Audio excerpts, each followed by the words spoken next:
Assalamualaikum warahmatullahi wabarakatuh.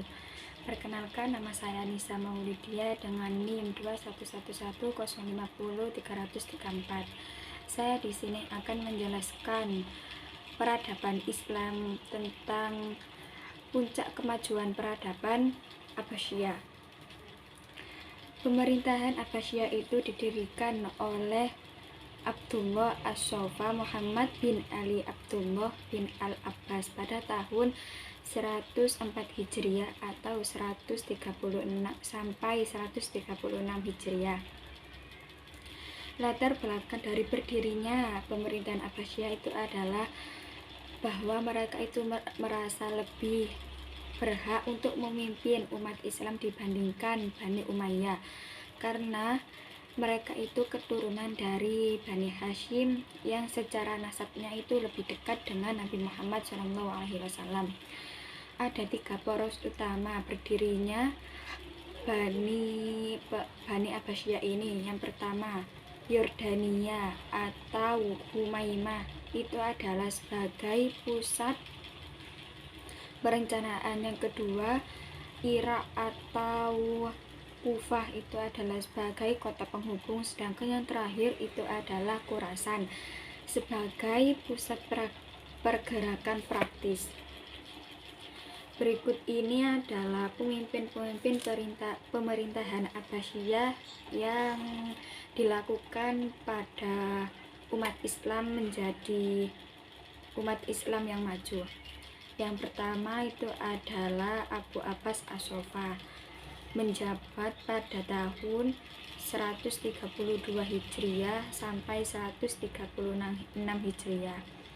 Dia mendapatkan gelar As-Sofa atau pengair darah karena menjadi ancaman bagi orang yang menentangnya.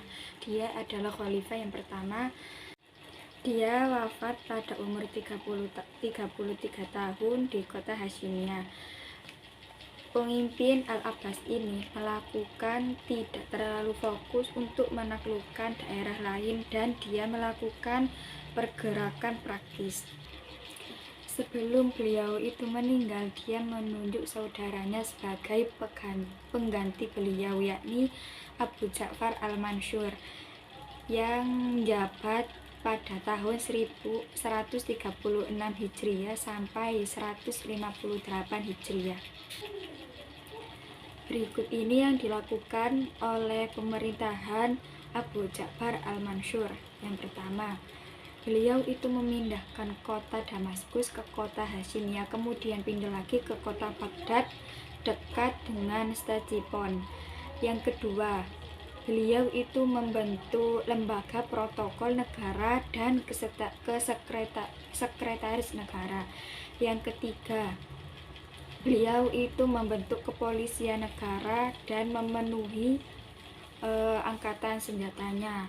Yang keempat, beliau mengangkat sejumlah personil untuk menduduki jabatan di lembaga eksekutif dan yudikatif. Dan beliau yang terakhir itu beliau menunjuk Muhammad bin Abdurrahman itu sebagai hakim. Pemimpin yang ketiga itu adalah Abu Ja'far Harun Ar-Rasyid. Beliau itu memimpin pada tahun 170 sampai 193 Hijriah. Yang dilakukan oleh Abu Ja'far Harun Ar-Rasyid itu adalah sangat memperhatikan ilmuwan dan budayawan untuk rakyat. Yang kedua, sangat gigih atau menerjemah buku-buku yang asing. Yang ketiga, sangat sulit mencari untuk memberikan infak, sedekah, dan zakat. Dia itu sangat mementingkan sarana dan prasarana rakyat. Dan pada masa ini, pemerintahan Abu Ja'far Ar-Rasyid ini menyejahterakan sosial dan memperdulikan kesehatan rakyat dan mendahulukan ilmu pengetahuannya. Pada masa Abu Ja'far ini, Islam itu menempatkan sebagai negara yang kuat. Khalifah yang terakhir atau khalifah yang keempat itu adalah Abu Ja'far al-Ma'mun yang menjabat pada tahun 198 Hijriah atau 218 Hijriah.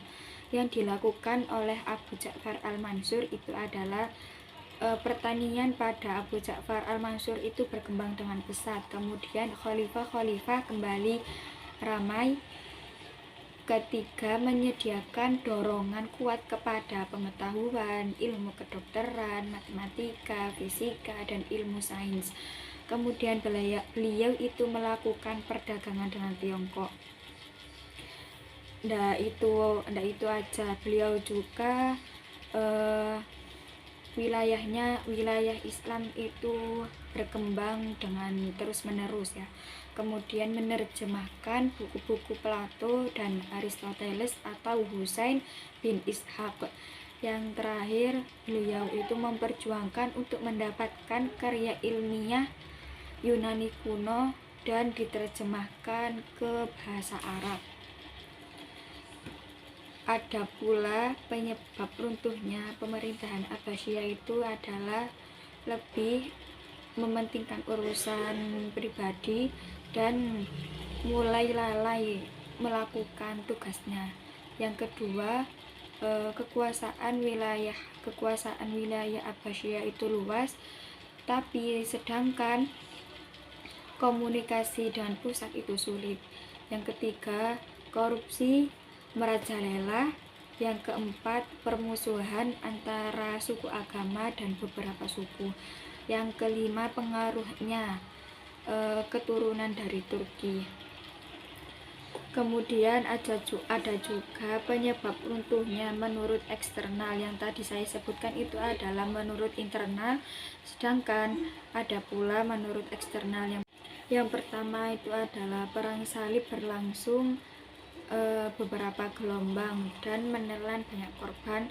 Yang kedua, penyebab tentara Mongol pimpinan Hula Huhan yang menghancurkan Baghdad. Yang terakhir itu adalah munculnya kerajaan Safiyah di Irak, kerajaan Utsmani di Turki, dan kerajaan Mongol di India.